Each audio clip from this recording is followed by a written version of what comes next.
Thank you for contacting CrowdStrike support. CrowdStrike is aware of reports of crashes on Windows hosts. So they say our flight isn't on the board, but besides that, there's no difference. Difett fis-sistemi tas-software tal-kumpanija tas-cyber security CrowdStrike iġġamjat kollox. Fl-eqqel tal-istaġun turistiku mad-dinja, il-problemi fis-sistemi tal-IT waslu għal tħarbit tal-iskedi mhux biss ta' kumpaniji tal-ajru imma ma' kull fejn tmiss l-informazzjoni teknoloġika. Daqshekk saret indispensabbli fil-ħajja tal-bniedem.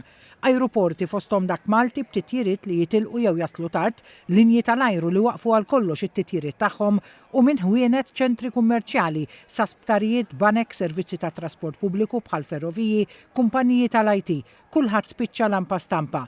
L-Ajruport Internazzjonali ta' Malta għalli minħabba dewmien fil-proċessar tal-passiġġieri u bdil fl-slots allokati lill-linji tal-ajru f'ajruporti differenti madwar 85% tat-titjiriet li kellhom jitilqu jew jaslu l-MIA matul il-ġurnata tal-lum ittardjaw.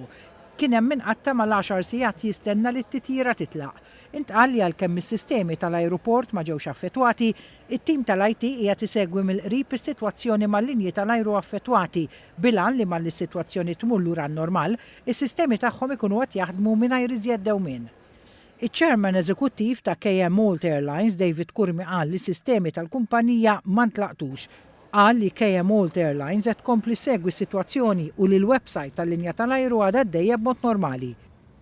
Aħna minna ħatana qegħdin nimmonitorjaw il-flights li fadlinna matul il-ġurnata u għada fil-ħodu biex inkunu ċerti li mhux se jintlaqtu wkoll. Jidher li ħajkonna xi ftit delays fuq London Heathrow ta' xi siegħa u 50 minuta, però mhumiex delays kbar ħafna.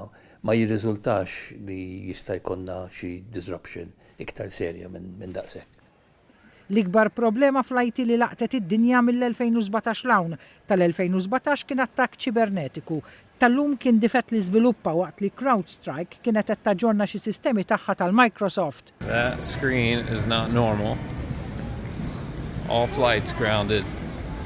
We had to deplane. Fun times at SeaTac. So now we are trying to book another ticket for tonight, but they're $600. So I give up.